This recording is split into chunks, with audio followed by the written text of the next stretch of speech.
La creación del Virreinato del Río de la Plata fue una estrategia de la corona para cambiar la obsoleta estructura del poder en las colonias americanas.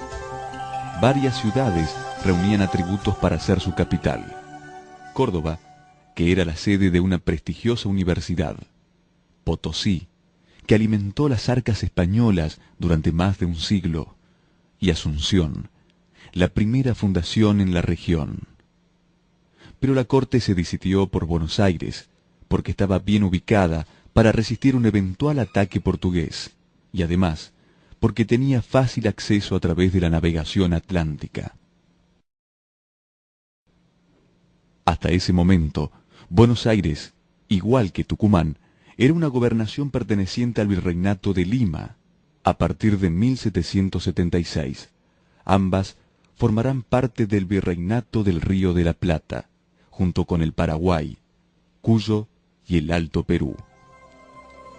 Para entonces, los araucanos habían descubierto el caballo y ocuparon espacios vacíos en la pampa, amenazando con su presencia a los cristianos. Los habitantes de Buenos Aires intentaron proteger las pocas poblaciones circundantes con fortines en Mercedes, San Miguel del Monte, Chascomús y Dolores. Los blandengues, tal el nombre de esa suerte de milicia, eran paisanos mal pagos y peor entrenados, pero no había más remedio que acudir a ellos en caso de ataque. La pujante Buenos Aires recibió a las nuevas ideas europeas sobre la riqueza en pleno proceso de cambios. Para los porteños, el valor de la aristocracia y de un apellido ya no significaban nada, y el progreso era reconocido por la sociedad. Progreso que, entre otras causas, se sostenía en el acelerado crecimiento del mercado del cuero, industria esta cada vez más sofisticada y que ya trabajaba con productos secundarios como las astas y las pezuñas. En materia económica se instauró un severo régimen fiscal que fue muy resistido. Hasta aquel momento, los Austrias solo exigían el 20% de la producción de oro y plata, pero los Borbones evaluaban no solo los metales, sino la actividad económica y los bienes en general.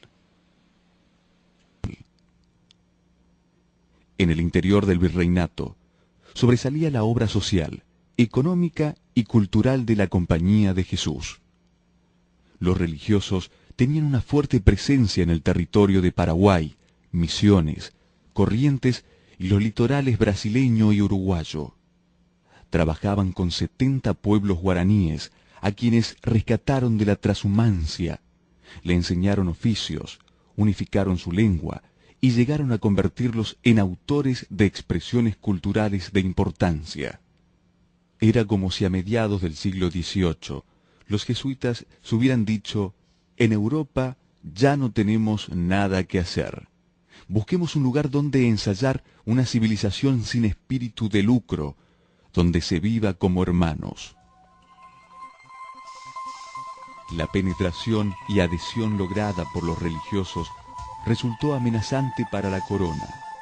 El marco político y filosófico borbónico era el absolutismo que, entre otras cosas, sostenía que nada dentro del Estado podía tener un fin que no fuera el de la corona. Definitivamente, había que acabar con los jesuitas. Uno de los problemas que los jesuitas presentaban a la corona era su poder político y su potencial militar, puesto que muchos indios estaban en condiciones apropiadas para formar un ejército importante. Tal vez por ello, Carlos III ordenó a las autoridades de todas las colonias españolas que en un día determinado se detenga a los jesuitas en cada jurisdicción y se redacte un inventario de sus bienes.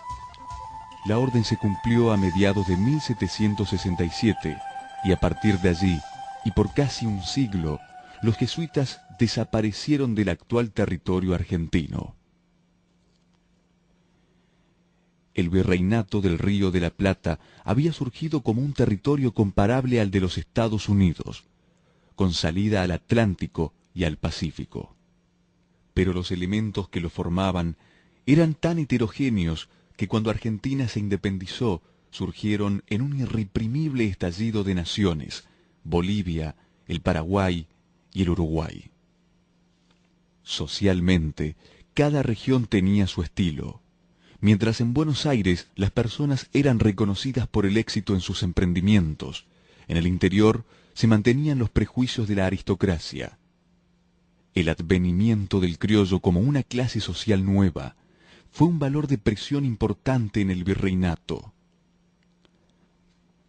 En esa situación, las invasiones inglesas desataron el fervor criollo, difundiendo una conciencia nueva. Buenos Aires tuvo la oportunidad de reafirmar su liderazgo sobre el interior.